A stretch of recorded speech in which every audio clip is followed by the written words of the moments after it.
வார்த்தை சொல்லுகிறார்னா 2 தெசலோனிக்கேயர் 3:16 ஆண்டவர் என்ன சொல்றாரு? சமாதானத்தின் கர்த்தர் தாமே எப்பொழுதும் சகல விதத்திலும் உங்களுக்கு சமாதானத்தை தந்தருளுவாராக. ஒரு ஆசீர்வாதம். சமாதானத்தின் தேவன் ஆண்டவர் எப்படிப்பட்டவரா? காட் ஆஃப் பீஸ், சமாதானத்தின் தேவன்.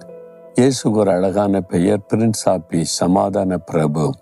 சமாதானத்தின் தேவன் சமாதான பிரபுவாய் உலகத்தில் வந்தார். நமக்கு சமாதானத்தை உண்டு பண்ணும் ஆக்கின இயேசுவின் மேல் வந்தது. அவர் சிலுவையில நம்முடைய பாவங்களை ஏற்றுக்கொண்டு, சாபங்களை ஏற்றுக்கொண்டு, நம்முடைய பிரச்சனைகள் பாடுகளை ஏற்றுக்கொண்டு மறித்து அவர் உயிரோடு எழுந்த பொழுது நமக்கு சமாதானத்தை உண்டு பண்ணினார். அந்த இயேசு கிறிஸ்து உங்களுக்கு சகல விதத்திலும் எப்பொழுதும் சமாதானத்தை அருளி செய்வார். எப்பொழுதுமே சமாதானம்.